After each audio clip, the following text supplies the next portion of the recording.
अल्लाह ताला ने इस दुनिया में एक ऐसा इंसान भेजा था जिसे इसमें आज़म का इल्म अता फरमाया था। मतलब वो जो दुआ करता कबूल होती थी। और फिर उसने एक ऐसी हरकत की कि अल्लाह ने खुद उसको कुरान में कुत्ता करार दिया है। ये उस वक्त की बात है जब हजरत मूसा अलैहिस्सलाम के ज़माने में बनी इसराइल में एक बहुत बड़ा आलिम और आबिद था जिसका नाम बलअम बाउरा था। वो दिन रात इबादत करता और लोगों को दीन सिखाता था। जब हजरत मूसा अलैहिस्सलाम अपनी कौम के साथ मिस्र से निकलकर फलस्तीन की तरफ आए तो रास्ते में एक इलाके बल्का से गुजरे। वहां एक जालिम बादशाह बल्क हुकूमत करता था।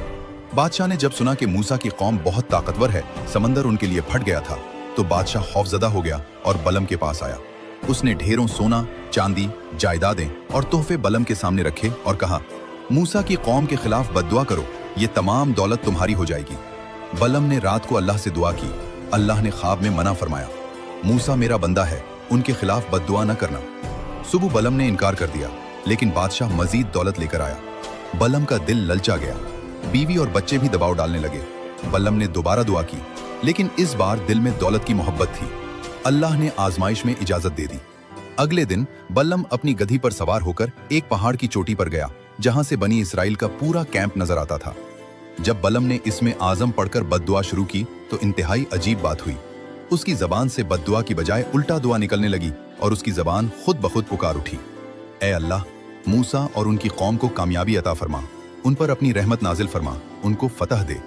उसने दोबारा कोशिश की, फिर तीसरी बार, मगर हर बार उसकी जबान से मूसा अलैहिस्सलाम के हक में दुआएं निकलती रहीं। अल्लाह ने उसकी जबान को पलट दिया था।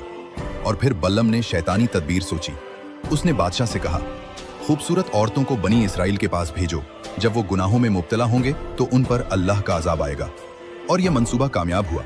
कुछ लोग फितने में फंस गए, ताउन की बीमारी फैल गई और 24,000 लोग हलाक हो गए। अल्लाह ताला ने कुरान पाक में सूरतुल आराफ में बलम को कुत्ते की खासियत वाला कहकर जिक्र फरमाया है, जिसका मतलब यह है कि कुत्ता हर हालत में अपनी जबान लटकाए रखता है। भूखा हो या पेट भरा हो, गर्मी हो या सर्दी, हर वक्त उसकी जबान बाहर निकली रहती है। बाज़ उलमा कहते हैं कि बलम की जबान हकीकत में लटक गई थी। अल्लाह ने उसे इतनी शदीद रुसवाई दी कि उसकी जबान मुंह से बाहर निकल आई और वो कुत्ते की तरह बदसूरत नजर आने लगा। लोग उससे नफरत करने लगे थे। वीडियो अच्छी लगे तो लाइक और एक प्यारा सा कमेंट कर देना।